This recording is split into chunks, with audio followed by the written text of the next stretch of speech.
qəlbimə mən öz əlimlə. Bu səhv məni saldı çətinliklərə. Payızım ötəri yaz oldu mənə. Bir sevdada qondu sınıq könlümə. Göz açsam gecikmiş bu məhəbbətə.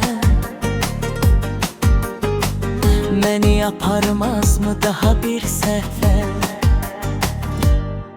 Eşitdim meylətdin aydi gözələ. Baxası deyildin başqa bir gözə. Bəs lazım deyildi sənə bir kimsə. Yalan mı söylədin baxıb gözümə? Əhdini andını pozdunmu yenə? Yük oldun, dərd oldum kövrək qəlbimə. Sındırdın könlümü təzədən yenə. Tanıya bilmədim səni bəs niyə?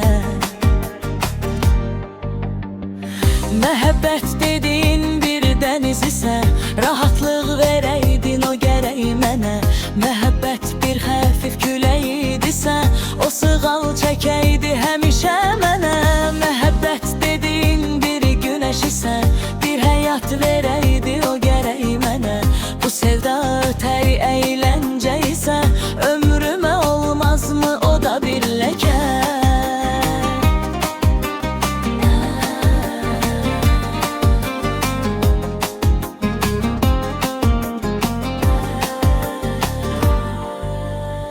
Ayna tək saf, təmiz qəlbimə. Toxunmaq heç günah deyilmi sənə? Aldandım o aydın təmiz gözlərə. Həqiqi əksini görmədim niyə? O mənə bir arxa bir dağ idisə, bəs niyə yıxılıb düşmüşəm yerə? Qayıdaram yenə ötən günlərə.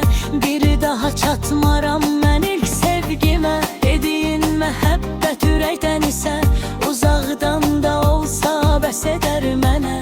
Yox əgər uzaqda boş çürük isə, bir daha ürəyim inanmaz sənə.